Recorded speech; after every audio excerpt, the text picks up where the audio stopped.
Primeira Epístola do Apóstolo Paulo a Timóteo, capítulo 1, versículo 12 ao versículo 17. Subtítulo: A graça e a sua eficácia na experiência do Apóstolo Paulo. Tradução RA, Revista Atualizada. Versículo 12. Sou grato para aquele que me fortaleceu, Cristo Jesus, nosso Senhor, que me considerou fiel, designando-me para o ministério. A mim, que noutro tempo era blasfemo, perseguidor, insolente, mas obtive misericórdia, pois o fiz na ignorância e na incredulidade. Versículo 14. Transbordou, porém, a graça de nosso Senhor com a fé e amor que há em Cristo Jesus. 15. Fiel é a palavra e digna de toda a aceitação, que Cristo Jesus veio ao mundo para salvar os pecadores, dos quais eu sou o principal. Mas por esta mesma razão me foi concedida a misericórdia para que em mim, o principal, evidenciasse Jesus Cristo a sua completa longanimidade e servisse eu de modelo a quantos hão de crer nele para a vida eterna. Versículo 17. Assim ao Rei imortal, invisível, Deus único, honra e glória pelos séculos dos séculos. Amém.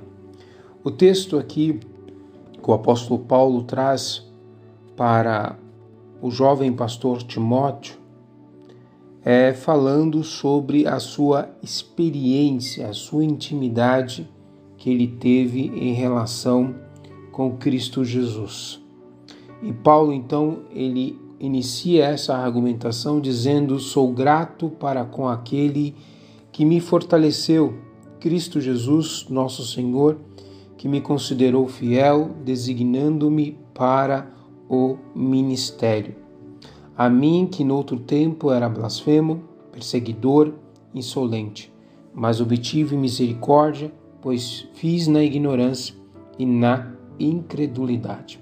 Então Paulo aqui, ele manifesta a sua gratidão, a qual Cristo o fortaleceu na graça, lembrando que enquanto Paulo estava pautado, defendendo a lei, em relação à lei, a qual a lei o deixava literalmente fraco, ou seja, que ele não tinha força suficiente para de fato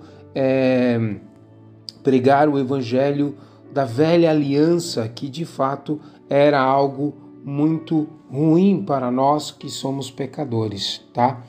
Mas a graça de Deus trouxe nele um fortalecimento, trouxe nele a capacidade a qual o Espírito Santo o convenceu do pecado, da justiça e do juízo de Deus, a qual os seus olhos, não só físicos, mas espirituais, conseguiram compreender a necessidade de se arrepender e de depender totalmente de Cristo Jesus.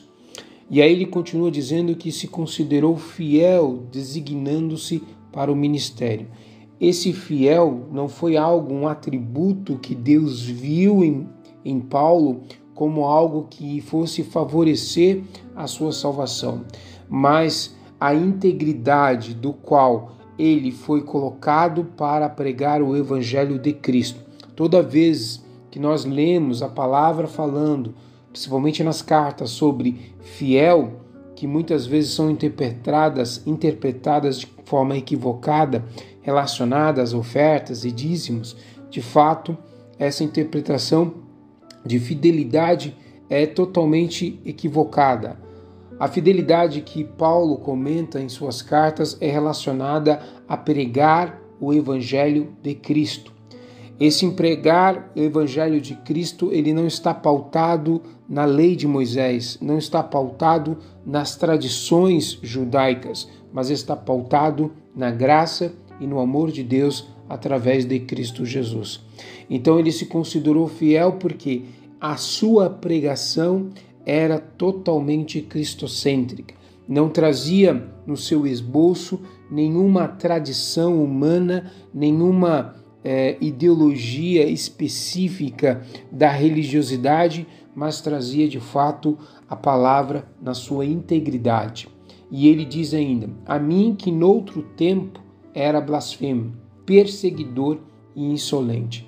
Então nós vemos que Paulo declara e fala, argumenta que no seu tempo passado, em outro tempo, ele não só blasfemava, como verbalizava verbalmente contra o Evangelho de Cristo, como perseguia a igreja e que literalmente maltratava, desconsiderava qualquer dogma ou ensinamento do cristianismo em relação ao que ele acreditava que era a lei. E por isso ele se tornou, então, um grande perseguidor da igreja primitiva. E aí ele diz assim: mas obtive misericórdia, pois o fiz na ignorância e na incredulidade. Paulo deixa bem claro que as suas ações como perseguidor da igreja, como blasfemador, era literalmente em sua ignorância e na sua incredulidade. Veja que a ignorância é a ausência do conhecimento, da compreensão a respeito sobre a salvação. E a incredulidade, o fato de ele não crer. Tá? São dois aspectos: a ignorância, por ele não conhecer, e a segunda é a incredulidade, por ele não acreditar no Evangelho de Cristo. Então, mas diante de tudo isso, Deus teve misericórdia. Então ele declara que a experiência dele foi obter a misericórdia de Cristo, para que ele pudesse então entender a respeito da salvação. E isso nós vemos Paulo ensinando em Romanos, no capítulo 1, versículo 16 e 17, que ele diz que o Evangelho é o poder de Deus para a salvação de todo aquele que crê, pois o justo viverá da fé. Então, derruba a tese em que Paulo não está mais servindo a um Deus de forma cega, mas que ele tem consciência de todos os passos e que cada passo é pautado em cima da sua fé e não da sua incredulidade. No versículo 14 ele diz: transbordou, porém, a graça de nosso Senhor com a fé e amor que há em Cristo Jesus. Então veja, Paulo estava se levantou contra a igreja, perseguiu a igreja, e o momento que ele teve, ele percebeu que Cristo, ele não veio para literalmente puni-lo e destruí-lo, mas que de fato ele veio experimentar o amor de Deus, a graça de Deus através de Cristo Jesus. É nisto que o Evangelho de Cristo ele tem no seu esboço. É apresentar ao pecador, apresentar aquele que literalmente está excluído pela religião, para que ela venha experimentar o amor de Deus, que ela venha experimentar a graça de Deus. E ela transbordou, ou seja, ela não ficou limitada, ela não ficou engessada na vontade do homem, mas ela foi além daquilo que o homem pudesse dominar e controlar. Ela transbordou, porque é algo que vem de Deus. Então ela não está engessada na vontade do homem, mas ela transbordou, ela foi além daquilo que a religião podia oferecer, ou que a lei pudesse oferecer, na verdade, ao apóstolo Paulo. Versículo 15, ele fala algo importante e usa uma expressão muito relevante, chamando a nossa atenção, dizendo: fiel é a palavra e digna de toda a aceitação. Veja que no início ele considerou fiel, e aqui ele volta: fiel é a palavra, porque Paulo pregava a palavra de Cristo. Ele pregava o que estava, na verdade, enxertado, inserido no coração de Deus, que era Cristo Jesus. Então ele volta a dizer que fiel é a palavra.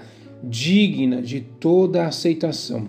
Essa palavra não é uma palavra relacionada ao secularismo, à religiosidade, mas se nós lermos o contexto, nós vamos entender que esta palavra está se referindo a Cristo Jesus. Continuando então no versículo 15, ele continua dizendo que Cristo Jesus veio ao mundo para salvar os pecadores, dos quais eu sou o principal.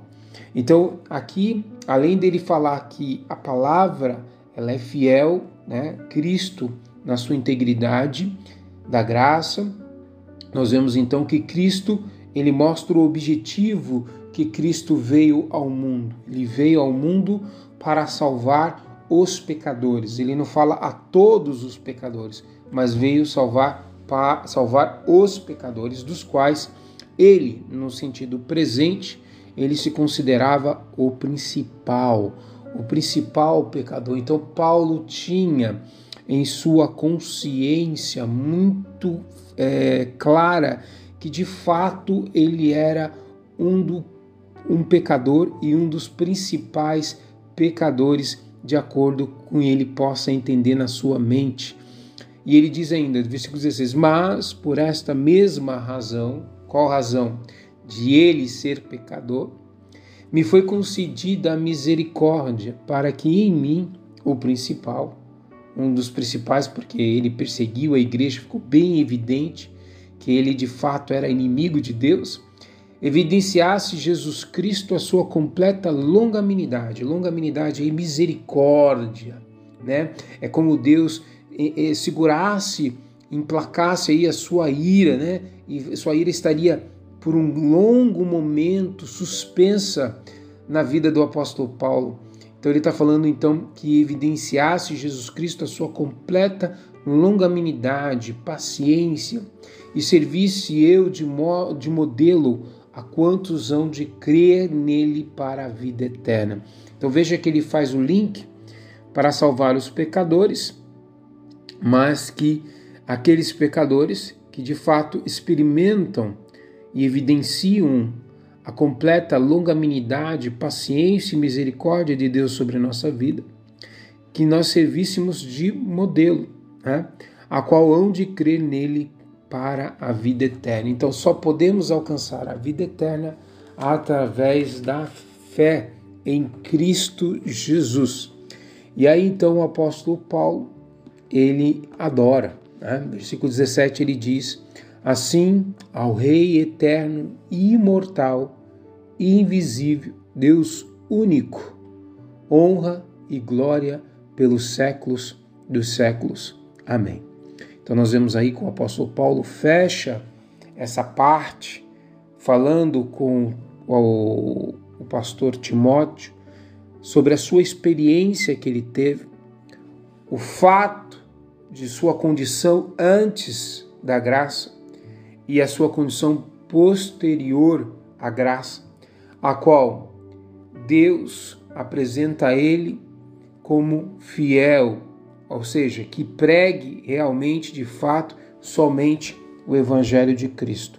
E isso na vida do apóstolo Paulo foi algo extraordinário, maravilhoso, porque ele teve um encontro com Deus, quer dizer, na verdade, Jesus teve um encontro com ele, ao ponto de ele experimentar aquilo que é a religião, aquilo que estava pautado em sua vontade, na sua capacidade, pôde mostrar a ele, ele experimentar o verdadeiro amor de Deus, a qual tem sido longânimo, não só com o apóstolo Paulo, mas com muitos pecadores, que ainda hão de ouvir a palavra de Deus e irão se arrepender dos seus pecados e irão se converter ao ponto de dizer ao Rei eterno, imortal, invisível, Deus único, honra e glória pelos séculos dos séculos. Amém. Que Deus possa nos abençoar, que a palavra de Deus possa nos levar a buscar a Deus todos os dias das nossas vidas. Vamos orar e agradecer a Deus. Pai, nós te agradecemos por esta palavra, a qual o apóstolo Paulo expressa, demonstra a sua real situação a qual ele é um dos principais pecadores e qual foi envolvido pela graça de Deus, a sua religião, o seu zelo pelo judaísmo, não levou a ele a uma libertação plena, a uma intimidade plena contigo, mas somente em Cristo Jesus. Foi onde ele teve a experiência, a qual ele pôde enxergar de fato o amor de Deus através da graça de Cristo, não só pelo conhecimento da palavra, mas também a qual surgiu em seu coração a fé, e a incredulidade foi destruída através do amor de Deus, através de Cristo Jesus. Senhor, assim também que muitas pessoas possam ser salvas em Cristo Jesus, todas aquelas que foram chamadas, eleitas por Ti, que através de Cristo Jesus, ao ouvirem a palavra de Deus que é fiel, ela possa então se arrepender dos seus pecados e estar aos Teus pés. É o que nós te pedimos e te agradecemos, em nome de Jesus. Amém. Que a graça do nosso Senhor e Salvador Jesus Cristo, as doces consolações do Espírito Santo, sejam com todos e todos digam amém.